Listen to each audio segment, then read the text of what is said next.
When you advance on the town to attack it, first offer it terms of peace. I love this one. When I deal with people, I always offer them peace first. Try to figure out a way forward. Because court and war and all those things are always there. They're always an option. So as an Israelite, we always start with peace first. If it accepts the terms of peace and opens its gates to you, then all the people are there to be put to forced labor and work for you. However, if they refuse to make peace with you, but prefer to make war against you, you are to put it under siege. When YHVH your God hands it over to you, you are to put every male to the sword. However, you are to take as booty for yourselves the women, the little ones, the livestock, and everything in the city, all of its spoil. Yes, you will feed on your enemies' spoil, which YHVH your God has given you.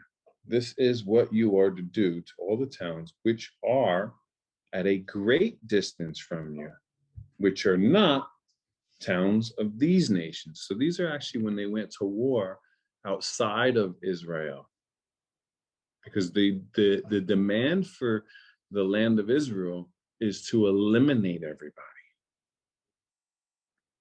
because the descendants of the Canaanites were there, all the different, the Amorites, the Hittites, the Canaanites, the Perizzites, the Hivites, the Jebusites.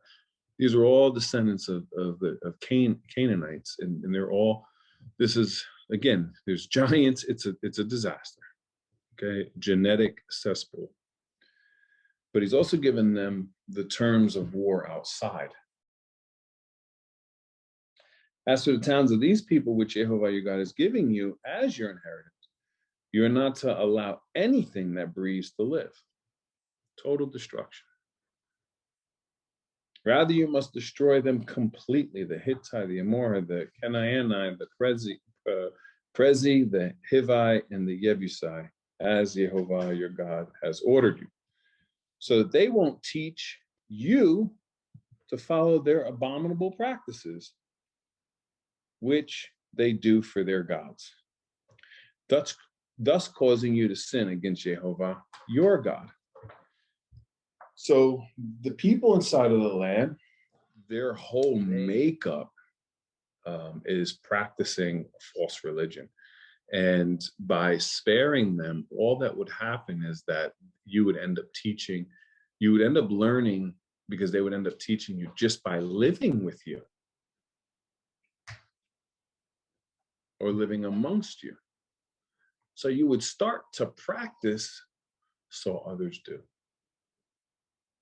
So there's almost like a group think or group type of a theory here, where you are influenced by those you're around.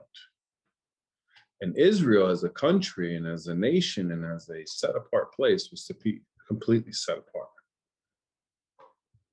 No mixing. When in making war against a town in order to capture it, you lay siege to it for a long time. You are not to destroy its trees, cutting them down with an axe.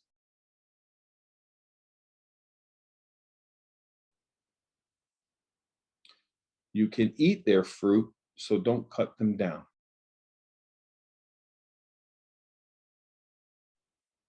After all, these trees in the field are not human beings, so that you have to besiege them too.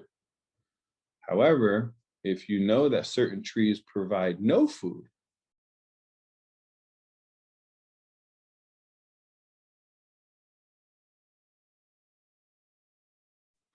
you may destroy them and cut them down in order to build siege works against the town, making war with you until it falls. So there's a distinguishing factor between fruit-bearing trees, which are not destroyed in the war, and then there are trees that don't bear fruit that are used in the war to make war for almost any means necessary. So this also can show you what type of people and how YHVH judges and views people. Are you a person that bears fruit? Because when things go down, you'll be spared. because you're a fruit-bearing tree. You give life.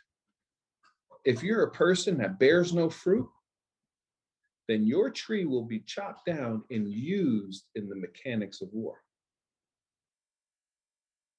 So understand, again, this Torah portion is about how to judge, how to perceive things, how things are looked at, to give you a perspective on how judging takes place. And in order for you to understand how to properly judge, you have to understand the perspective.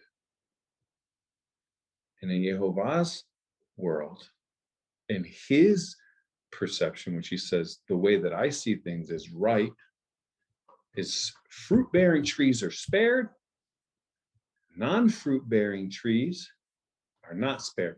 And he goes so far as to compare the trees to human beings. It's a little hint. It's like, check it out.